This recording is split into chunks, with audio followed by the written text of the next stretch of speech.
O que acontecerá com o mundo depois que a igreja for arrebatada? Como é que esse mundo vai ficar? Como é que as pessoas vão ficar? Como é que esse mundo vai ficar? Depois que a igreja do Senhor Jesus for arrebatada. Como é que esse mundo vai ficar? Paulo escreve para a igreja em Tessalônica, falando sobre a vinda do Senhor. A vinda do Senhor é certa e repentina. Ele diz: irmãos, relativamente aos tempos e às épocas, não há necessidade que eu vos escreva, pois vós mesmos estáis inteirados com precisão de que o dia do Senhor vem como ladrão de noite. Quer dizer, quando menos esperar, o arrebatamento vai acontecer. Então Paulo está escrevendo para a igreja dizendo assim: não há nem necessidade que eu diga para vocês sobre tempos ou épocas, porque isso vai acontecer quando todo mundo menos esperar. Vai ser como ladrão de noite. Aí ele diz mais. Aí ele dá um sinal. Quando que pode acontecer o arrebatamento? Quando andarem dizendo paz e segurança. Quando andarem dizendo paz e segurança. Então vai ser no momento, Paulo está dizendo, em que as pessoas vão estar se sentindo em paz e em segurança. Quando andarem dizendo paz e segurança, quer dizer, o mundo vai estar, primeiro o mundo vai clamar por paz. Por exemplo, nós estamos agora, nesse exato momento, está acontecendo 2 guerras ao mesmo tempo, enquanto nós estamos vivendo a nossa vida normalmente. Está tendo uma guerra Rússia e Ucrânia, que agora sai das manchetes, porque tudo é notícia. Notícia velha não dá audiência, então uma notícia nova toma, que é a guerra entre Israel e Hamas, inclusive num acordo, entra num acordo agora com o grupo terrorista, porque para ter uma troca, para ter 5 dias de paz, para ter uma troca de reféns. Então, quando você vê que está tendo guerra, não só os países envolvidos na guerra, mas o mundo todo quer que haja o quê? Paz. Então Paulo diz assim, olha, quando andarem dizendo paz e segurança, quer dizer, o mundo está em paz, o mundo está seguro, há segurança, eis que lhes sobrevirá repentina destruição, como vêm as dores de parto, a quem está para dar à luz. Tem muitas mães que estão ali esperando, às vezes a mãe está esperando dar à luz num determinado mês, mas acaba dando à luz antes. E de nenhum modo escaparão. Mas aí Paulo escreve para a igreja, mas vós, irmãos, quer dizer, Paulo está dizendo que os mundanos, os incrédulos, quem não conhece a palavra, essas pessoas serão enganadas, essas pessoas serão pegas de surpresa. Mas Paulo está dizendo para a igreja, mas vós, irmãos, não estáis em trevas. Quer dizer, não é para a igreja ser pega de surpresa, não é para os cristãos serem enganados. Para que esse dia, como ladrão, vos apanhe de surpresa. Quer dizer, O arrebatamento é para pegar de surpresa os ímpios. O arrebatamento é para pegar de surpresa o mundo. O arrebatamento vai pegar de surpresa os incrédulos. Não é para pegar de surpresa a igreja, porque a igreja constantemente ela vem se preparando todo santo dia para a volta do Senhor Jesus. Amém?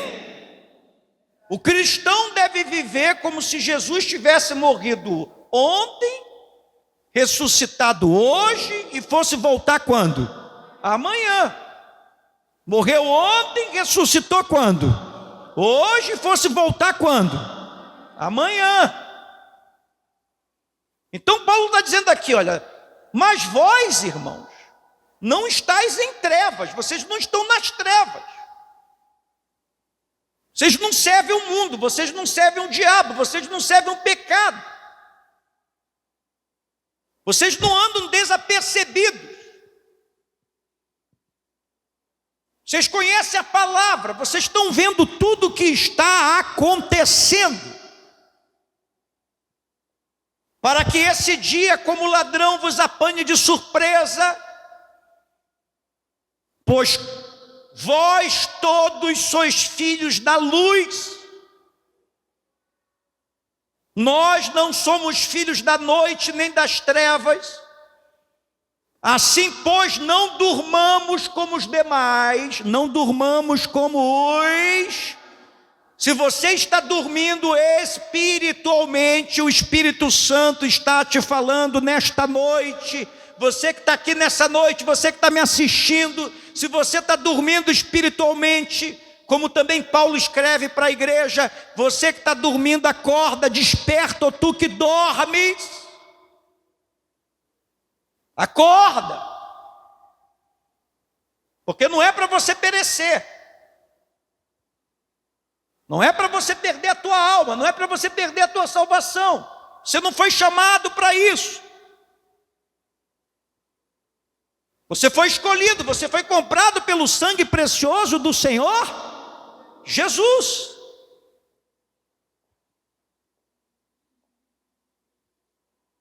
Lá no seu trabalho, lá na sua faculdade, lá com seus parentes, as pessoas vivem como se a vida fosse somente aqui.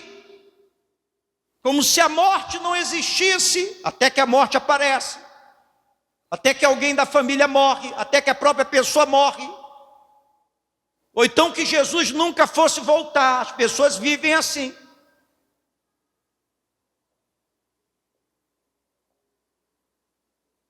A grande preocupação das pessoas é com o final de semana, é com as férias, é com o Natal, é com o próximo ano, é com qual roupa vai passar o Natal, é com o boleto que tem que pagar. É que o Brasil ontem perdeu para a Argentina de 1-0. As pessoas se preocupam com esse tipo de coisa.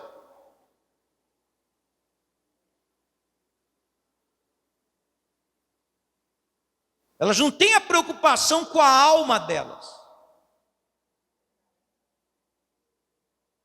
Se você está dormindo espiritualmente, se você estava dormindo espiritualmente, acomodado espiritualmente, o Senhor está te dizendo nesta noite, acorda, o Senhor está te dizendo nessa noite, desperta. Assim, pois, não durmamos como os demais. Ele diz, pelo contrário, vigiemos e sejamos sóbrios. Seja sóbrio na sua vida espiritual. Porque quando você sabe que uma pessoa embriagada, que mais a gente encontra, como aqui na Roberto Camille é cheio de bar, o que mais passa aqui na frente da igreja são pessoas bêbadas. Pessoa alcoolizada, ela não sabe nem que dia é hoje, ela não sabe nem o que ela está fazendo. Então a gente na nossa vida espiritual tem que ser sóbrio. Uma pessoa sóbria espiritualmente, ela sabe o que é prioridade na vida dela, amém? Ora, os que dormem de noite. Os que se embriagam é de noite que se embriagam. Nós, porém, que somos do dia, sejamos sóbrios, revestindo-nos da couraça da fé e do amor, e tomando como capacete a esperança da salvação. Olha só, porque Deus não nos destinou para a ira. Quer dizer, Deus não me destinou, Deus não te destinou, Deus não nos destinou para o inferno. É isso que Paulo está dizendo. Deus não destinou a igreja para o inferno, Deus não te destinou para o inferno. A não ser que você durma o sono da morte, a não ser que você não desperte, porque Deus não nos destinou para a ira, mas para alcançar a salvação, mediante nosso Senhor Jesus Cristo, que morreu por nós, amém? Para que, quer que vigiemos, quer durmamos, vivamos em união com Ele, consolai-vos, pois uns aos outros, e edificai-vos reciprocamente, como também estáis fazendo. Amém? Então essa é um alerta de Paulo para a igreja. Então o que vai acontecer com a igreja? O que vai acontecer com o mundo depois que a igreja for arrebatada? Quando a igreja for arrebatada, vai começar a haver vários desastres naturais, simultâneos, na terra, no céu, na terra e no mar. Vai começar, as trombetas do Apocalipse vão começar a tocar. E vai começar a acontecer desastres naturais, como nunca aconteceu na história da humanidade. No céu, na terra e aonde? Vamos ler só a primeira trombeta. Está lá em Apocalipse 8, 7. Primeira trombeta. Depois vai ter mais 6. Depois da primeira vem mais quantas? 6. Isso aqui é depois do arrebatamento. Primeiro anjo tocou a trombeta. E houve saraiva e fogo de mistura com sangue. E foram atirados à terra. Foi então queimada a terça parte da terra e das árvores e toda a erva verde. Então você imagina, a gente está tendo essa queimada aí você vê, mudou o governo mudou, que é um governo mais, pelo menos promete ser mais pró-ambientalista, mais da natureza. As queimadas vão só aumentando cada vez mais, vai aumentar. Tudo que a gente está vendo são apenas sinais do que vai acontecer depois da volta de Jesus. Pantanal nosso está pegando fogo, como pegou também outros anos. Só que você vai vendo que as queimadas vão diminuindo ou vão aumentando. A gente está tendo uma seca terrível aí, que está aí em Manaus, também quem é de Santarém aí está vendo. Eu estava até conversando aqui com o Adriano na frente da igreja hoje. A gente estava até falando, tomara que essa chuvinha que deu agora à tarde, você vê, está um calor danado. A gente reclama quando chove muito em Belém, mas hoje deu. Todo mundo que chegou aqui na igreja debaixo dessa chuva, deu graças a Deus que choveu, que deu uma aliviada. Você vê que tudo está sendo mais exagerado, o calor está cada vez pior. Aonde está chovendo com exagero, está tendo mais enchente lá em Santa Catarina, seca tremenda. Aonde está pegando fogo com mais violência. E isso que a primeira trombeta não foi o quê? Não foi tocada. É aí que está escrito que as pessoas vão pedir a morte e não vão morrer. Então o que vai acontecer? Porque a igreja, o que a igreja de Jesus faz? A igreja de Jesus está em oração. Então nós temos bilhões de pessoas que estão em oração constante nesse mundo, pedindo paz, pedindo oração, orando, amarrando principado, potestade. E quando a igreja for arrebatada, o Espírito Santo sobe com a igreja. Não vai ter mais a ação do Espírito Santo aqui na terra. E a ação do diabo nesse mundo aqui, ele tem uma ação limitada. Tudo que acontece nesse mundo tem uma ação limitada. O diabo atua com seu poder limitado nesse mundo. Então vai subir a igreja. Quer dizer, o poder de intercessão da igreja vai acabar quando a igreja for arrebatada. O Espírito Santo também que atua aqui sobe também.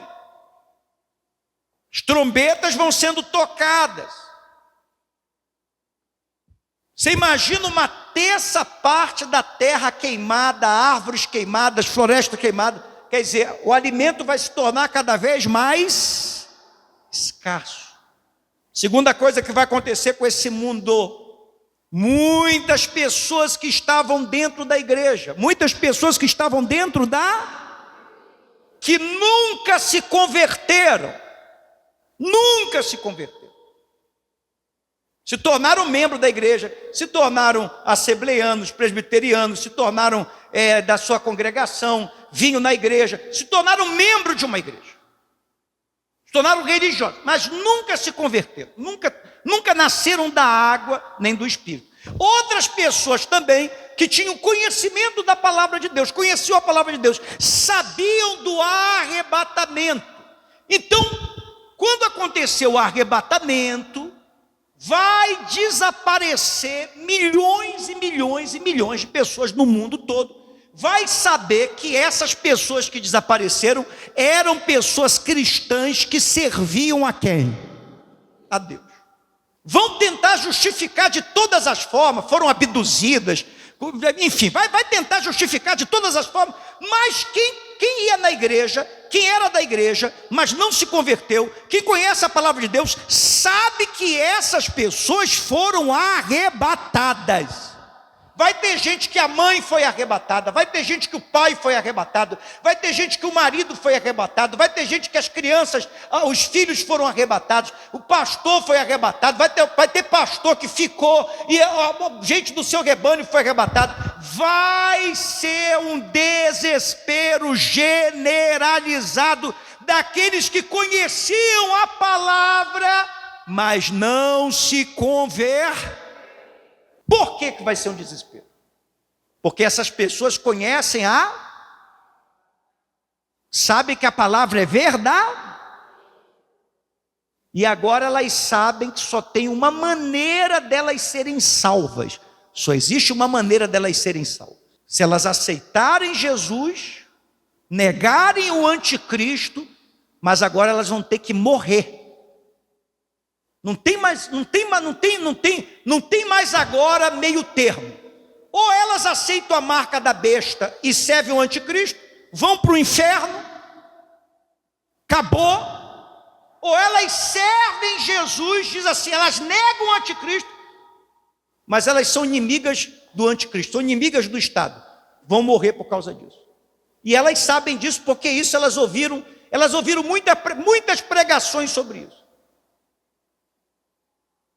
Não tem mais meio convertido, não vai ter mais convencido, ou é ou não é, ou é de Jesus ou não é de Jesus. Mateus 24, 36.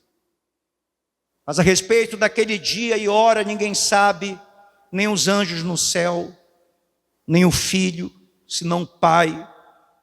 Pois assim como foi nos dias de Noé, também será a vinda do Filho do Homem. Porquanto assim como nos dias anteriores ao dilúvio, comiam, bebiam, casavam, se davam-se em casamento, até o dia em que Noé entrou na arca e não perceberam, senão quando veio o dilúvio e levou todos, assim será também a vinda do Filho do Homem. Então 2 estarão no campo, um será tomado e deixado o outro. 2 estarão trabalhando no moinho, uma será tomada e deixado outra. Portanto, vigiai, porque não sabeis o dia em que vem o vosso Senhor. Mas considerai isto: se o pai de família soubesse a que hora viria o ladrão, e não deixaria que fosse arrombada a sua porta, por isso também ficai vós apercebido, porque a hora em que não cuidais, o Filho do Homem virá. Terceira coisa que vai acontecer com as pessoas nesse mundo, depois que a igreja for arrebatada. As pessoas vão ficar e vão passar pela grande tribulação. Apocalipse 9, capítulo 1. A quinta trombeta. O quinto anjo tocou a trombeta e viu uma estrela caída do céu na terra, e foi-lhe dada a chave do poço do abismo. Ela abriu o poço do abismo e subiu fumaça do poço como fumaça de uma grande fornalha. Com a fumaceira saiu do poço, escureceu-se o sol e o ar. Também da fumaça saíram gafanhotos para a terra, e foi-lhes dado poder como quem tem os escorpiões da terra. Foi-lhes dito que não causasse dano a Eva, nem a qualquer coisa verde, nem a árvore alguma, e tão somente aos homens que não têm o selo de Deus sobre a fronte. Foi-lhes também dado que não matasse, sim que atormentasse durante 5 meses. Seu tormento era como tormento de escorpião quando fere alguém. Naqueles dias os homens buscarão a morte, não acharão. Também terão ardente desejo de morrer, mas a morte fugirão deles. O aspecto dos gafanhotos eram semelhantes a cavalos preparados para a peleja. Na sua cabeça havia como que coroas parecendo de ouro, o seu rosto era como o rosto de homem, tinha também cabelos como o cabelo de mulher, os seus dentes como os dentes de leão, tinham couraças como couraças de ferro, e o barulho que as suas asas faziam era como o barulho de carros de muitos cavalos, quando correm a peleja. Tinham ainda caudas como escorpiões e ferrão. Na cauda tinha poder para causar dano aos homens por 5 meses, e tinham sobre eles como seu rei o anjo do abismo, cujo nome em hebraico é Abaddon e em grego Apolion. O primeiro ai passou, e eis que depois dessas coisas vem ainda 2 ais. Então veja só, na grande tribulação, o anjo vai abrir o poço do abismo. Nesse poço do abismo vai ser liberado, você imagina só isso? Vai ser liberado demônios que estavam aprisionados há muitos e muitos, milhares de anos, que vão vir sobre a terra só para atormentar as pessoas que não têm o selo de quem? Atormentar. Eles não vão poder matar, é para atormentar. Atormentar a tal ponto que as pessoas vão desejar a morte, mas não vão poder o quê? Morrer. Ai daqueles que estiverem na grande tribulação. Mas o apóstolo Paulo diz, porque Deus não nos destinou para a ira. Não é para você passar por nada disso. Mas para alcançar a salvação mediante o nosso Senhor Jesus. Isaías 55:6, Deus está te dizendo: buscai o Senhor enquanto se pode achar, invocai enquanto está perto, deixe o perverso o seu caminho, o iníquo os seus pensamentos, converta-se ao Senhor que se compadecerá dele, volte-se para o nosso Deus, porque Ele é rico em perdoar. Eu estou sempre aqui vindo, falando sobre a volta de Jesus. Porque se eu sou um pastor que não prego a volta de Jesus, nem eu creio que um dia Ele vai voltar. E um dia eu estarei diante dEle e Ele vai me perguntar: por que um dia eu te entreguei uma congregação e você nunca pregava que um dia eu ia voltar? Você não acreditava que um dia você está aqui diante do trono prestando conta? Então eu estou pregando para você. Talvez nunca mais você coloque os pés aqui na igreja, talvez nunca mais você assista uma live nossa, mas está registrado nos livros dos livros que um dia foi pregado para você, para que você se apegasse, se arrependesse, voltasse a Jesus, voltasse ao primeiro amor, levasse a sério a sua vida com Deus, porque os dias estão próximos e é tempo de buscar Deus em nome do Senhor Jesus.